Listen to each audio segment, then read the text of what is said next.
మహాలక్ష్మిలో చక్రి ఆశించిన ఒక మార్పు అయితే మహాలక్ష్మిలో రావడం మొదలుపెట్టింది.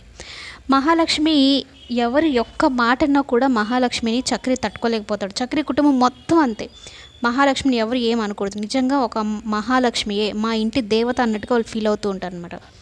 అయితే మహాలక్ష్మి ఆఫీస్లో ఎవరో ఏదో అన్నారన్న ఒక విషయం తెలియగానే చక్రి ఆఫీస్కి వెళ్ళి గొడవ పెట్టుకుంటాడు. అందరితోనూ గొడవ పెట్టుకోవచ్చు. మహాలక్ష్మికి ఎవరో లేరనుకుంటున్నారా, నేనున్నాను, తన వెనకాల నేనున్నాను, ఇంకొకసారి నోరు కానీ జారారంటే ఊరుకోరు అని.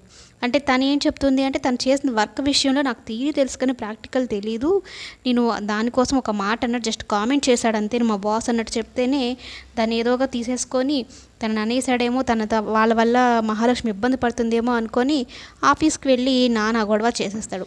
అసలు మీరు ఇక్కడికి ఎందుకు వచ్చారు, మీరు నా తల తీసేసినట్టు అయిపోయింది, నా పరువు అంతా పోయింది, మీరు ఇక్కడ నుంచి వెళ్ళిపోండు అంటూ మహాలక్ష్మి చక్రిని అక్కడ నుంచి తీసుకొచ్చేస్తాడు. ఇక మహాలక్ష్మి బాస్ ఏమో ఏం జరుగుతుంది ఇక్కడ, ఏమై ఉంటుంది, అయినా మహాలక్ష్మిని తిట్టాను కదా, మహాలక్ష్మి గురించే ఆలోచిస్తూ ఈయన కూడా బాధపడుతూ ఉంటాడు అనమాట.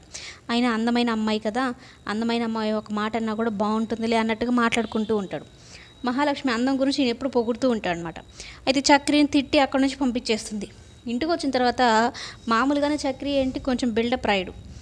ఇంట్లో అందరికీ నేను పోయి ఆఫీస్లో అందరినీ హడలెత్తిచ్చేసాను, విడిగా మాట్లాడేసాను, అందరూ భయపడిపోయారు, ఇంకొకసారి మన మహాని ఏమైనా అనాలంటే వాళ్ళు భయపడిపోతారు అన్నట్టు మాట్లాడుతూ ఉంటే, ఇక మహాలక్ష్మి ఉండి కోపంగా, అసలు ఏమనుకుంటున్నారు మీరు నా గురించి, నువ్వెవరు అసలు నా గురించి మాట్లాడడానికి, నీకేం హక్కు ఉందని మాట్లాడావు, ఆఫీస్ అసలు ఏం జరిగిందో తెలుసా నీకు, కొంచెమైనా సెన్స్ ఉందా అంటూ తిట్టడం మొదలు పెడుతుందన్నమాట.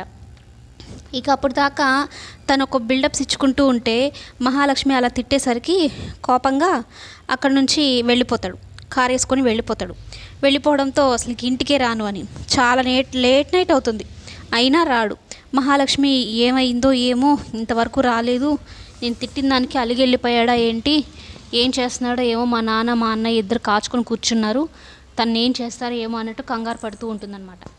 ఇక చక్రి కూడా ఏంటి, మహాలక్ష్మి ఫోన్ చేస్తే వెళ్దాము అన్నట్టుగా ఫోన్ కోసం ఎదురు చూస్తూ కారులోనే పడుకో ఉంటాడు. ఇంటికి వెళ్ళేదే లేదు, అసలు నా గురించి నా వాల్యూ తెలియడం లేదు ఆవిడకి, తన కోసం నేను ఎంత చేశాను, ఇప్పుడు కూడా తను ఒక మాట అనిపించుకోకూడదనే కదా ఆఫీస్లో వాళ్ళందరికీ వార్నింగ్ ఇచ్చేసి వచ్చాను, ఇంకొకసారి తను ఏమైనా అనాలంటే భయపడాలని కదా, కానీ నా గురించి ఎందుకు ఆలోచించడం లేదు అంటూ చక్రి కారులోనే కూర్చొని బాధపడుతూ ఉంటాడు. మహాలక్ష్మి ఇంక చక్రి ఎప్పుడు వస్తాడా అన్నట్టుగా ఎదురు చూస్తూ ఉంటుంది సారీ చెప్పడానికి.